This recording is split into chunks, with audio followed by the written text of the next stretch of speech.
Hello everyone. आज हम नई वीडियो बना रहे हैं ट्रेंट लिमिटेड के फाइनेंशियल अपडेट पे जो 6 अक्टूबर को उन्होंने अनाउंस किया। और इसके साथ हम बात करेंगे वी मार्ट के बारे में। उनका भी रिजल्ट आया, तो क्योंकि दोनों के जो प्रोडक्ट ऑफरिंग है वो मोर और लेस सेम है, और जो टारगेट कस्टमर्स हैं वो भी कहीं किसी मतलब काफ़ी हद तक सेम है, तो हम इसके बारे में आज बात कर लेते हैं। तो ट्रेंट ने बताया कि उनका जो ईयर ऑन ईयर ग्रोथ आया है सेकंड क्वार्टर में वो आया है 17% का। और ये रिजल्ट आते ही स्टॉक जो है काफ़ी, मतलब ये towards the end of the market period में आया और स्टॉक काफ़ी नीचे इसकी वजह से गिर गया। और साथ में ही इन्होंने अनाउंस किया कि जो इनके स्टोर्स खुले हैं नए, वो 13 नए स्टोर्स खुले हैं वेस्ट साइड के। अब जानते होंगे कि इनकी दो पॉपुलर ब्रांड्स हैं, वेस्ट साइड और जूडियो। वेस्ट साइड जो है उसमें से थोड़े प्रीमियम प्रोडक्ट्स सेल करता है, और जो जूडियो है वो थोड़ा जो प्राइस सेंसिटिव मार्केट है उनके लिए सेल करता है। वैसे दोनों ही प्राइस सेंसिटिव मार्केट्स के लिए रहते हैं, मास मार्केट ब्रांड्स हैं दोनों, लेकिन जूडियो उनमें से और प्राइस सेंसिटिव कस्टमर्स के लिए है। तो इसमें उन्होंने 40 स्टोर्स खोले सेकेंड क्वार्टर में। आप यहाँ पे देख सकते हैं ओपन नेट, मतलब नए स्टोर जो खुले वो 40 खुले जूडियो के, और वेस्ट साइड के 13। तो इसमें ये देखने वाली बात है कि 17% का ग्रोथ जो है मार्केट में, जो इसको पीई मिल रहा है वो 107 का पीई मिल रहा है। और सिर्फ 17% ग्रोथ अगर कंपनी करेगी तो स्टॉक प्राइस तो गिरेगा ही। लेकिन इसके साथ साथ हमको ये देखने की ज़रूरत है, क्योंकि हम इस चैनल में सिर्फ न्यूज़ नहीं कवर करते, हम इसके पीछे का रीज़न भी एनालाइज करते हैं। तो उसमें हमको ये देखने की ज़रूरत है कि ऐसा हुआ क्यों। तो हम यहाँ पे आ जाते हैं नीचे इसके क्वार्टरली रिजल्ट्स में, और ये कंपेयर करते हैं कि जो पहले ग्रोथ हुई थी इस पीरियड में वो कितनी हुई थी। तो सितंबर 2023 में 2982 करोड़ का इनका रेवेन्यू था, जो कि सितंबर 2024 में 4157 का हो गया। तो एक बार देख लेते हैं कि ये कितने परसेंट की ग्रोथ होती है। तो हमने किया 4157 डिवाइडेड बाय 2924।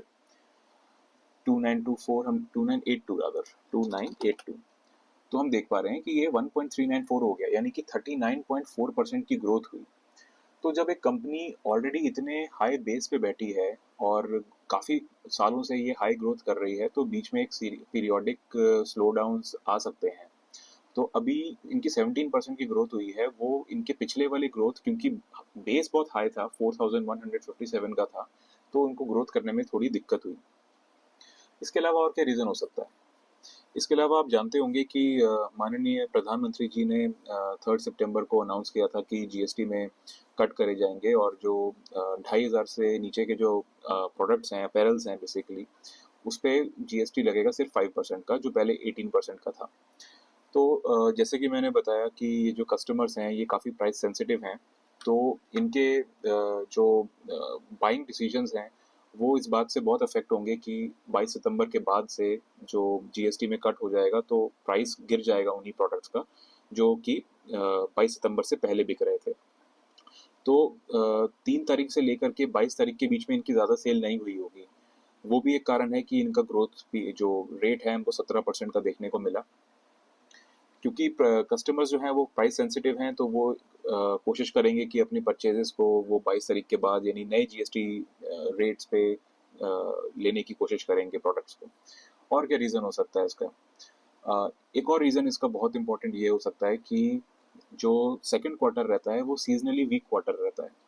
ऐसा इसलिए क्योंकि जो थर्ड क्वार्टर है, यानी अक्टूबर से दिसंबर का जो क्वार्टर रहता है, उसमें कई सारे त्योहार हमारे देश में मनाए जाते हैं, और उनमें से एक त्योहार दिवाली भी है, जो कि थर्ड क्वार्टर में आता है। तो ज़्यादा से ज़्यादा लोग ये कोशिश करते हैं कि वो अपनी खरीदारियाँ, कपड़े या कोई भी गिफ्ट करने का सामान जो है वो दिवाली के आसपास लें, और पूरी चारों तरफ रौनक रहती है उसकी वजह से। तो ये भी एक रीज़न हो सकता है कि इसमें हमको ग्रोथ कम देखने मिली है, क्योंकि कंपनी ऑलरेडी हाई ग्रोथ पे रही है काफ़ी सालों से, इसलिए मार्केट ने इसको जो पीई दे रखा है वो 107 का है। और ये तो घटने के बाद है, पहले तो इसका पीई इससे भी कहीं ऊंचा था। हम देख लेते हैं एक बार कि लास्ट 3 इयर्स में कितना पीई रहा है इसका। तो आप देख सकते हैं अभी तो ये बिल्कुल ही नीचे बैठा है, एक वक्त को ये पीई 231 का भी गया था। तो ऐसे फास्ट पेस्ड कंपनी में अगर ग्रोथ का शॉर्टफॉल रहता है या कम ग्रोथ आती है जितना मार्केट ने एक्सपेक्ट नहीं किया था, तो मार्केट को वो अच्छा नहीं लगता, और उसी वजह से हमने देखा कि 0.8% प्राइस जो है वो आज में इंट्राडे में गिरा।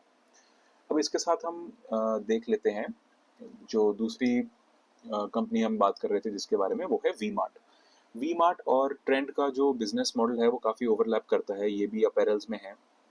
और इनका जो प्रोडक्ट रहते हैं वो भी, जैसे ट्रेंड का मैंने आपको बताया, जूडियो और वेस्ट साइड में डिवाइडेड है। इनका वी मार्ट के चेन्स हैं। तो वी मार्ट का रिजल्ट ये रहा कि इन्होंने 807 करोड़ की इस क्वार्टर में सेल करी, जो कि पिछले साल के क्वार्टर में 661 करोड़ थी, जिसमें 22% का इनको ग्रोथ मिला है। तो 22% की ग्रोथ देखने में अच्छी लग रही है, लेकिन हमको देखना पड़ेगा कि बेस क्या था। बेस था सिर्फ 661 करोड़ रुपीस। 661 पे 22% ग्रो करना उतनी बड़ी बात नहीं है जितना कि ट्रेंड का ग्रो करना है, जो कि ऑलरेडी 4157 करोड़ के बेस से शुरू हुआ था। यहाँ पे इन्होंने बताया 4260 करोड़ के बेस से 17% की ग्रोथ, बहुत बड़ी ग्रोथ तो नहीं बोलेंगे, लेकिन फिर भी बहुत अच्छी ग्रोथ मानी जाएगी। सेम स्टोर सेल्स भी इनकी 11% बढ़ी है।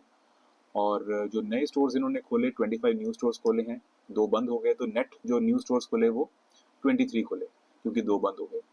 उसकी वजह से इनका जो टोटल स्टोर काउंट हो गया वी मार्ट का, वो हो गया 533। और इन्होंने यहाँ पे लोकेशन बताई है कि कहाँ कहाँ पर है इनके स्टोर्स। एक बारी हम इनके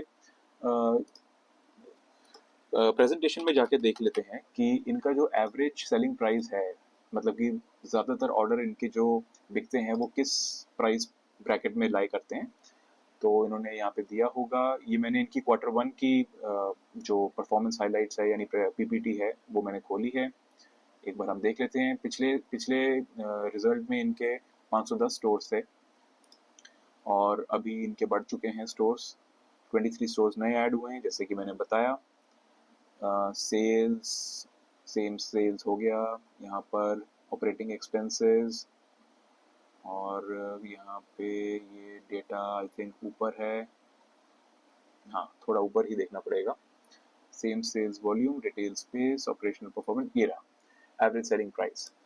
तो एवरेज सेलिंग प्राइस हम देख सकते हैं कि इस कंपनी का यानी वी मार्ट का जो है वो average selling price around, total में देखेंगे अगर हम, तो 396 का टोटल में बैठता है 218 रुपए का।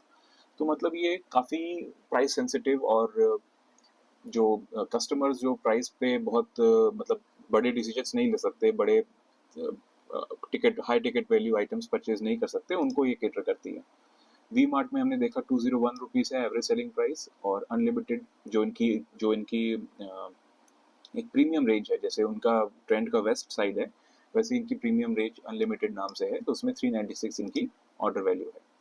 तो जिसकी वजह से हम ये देखते हैं कि जो ये वेस्ट साइड का है, वेस्ट साइड का ऑर्डर वैल्यू अबाउट 1500-1400 इस रेंज में रहती है।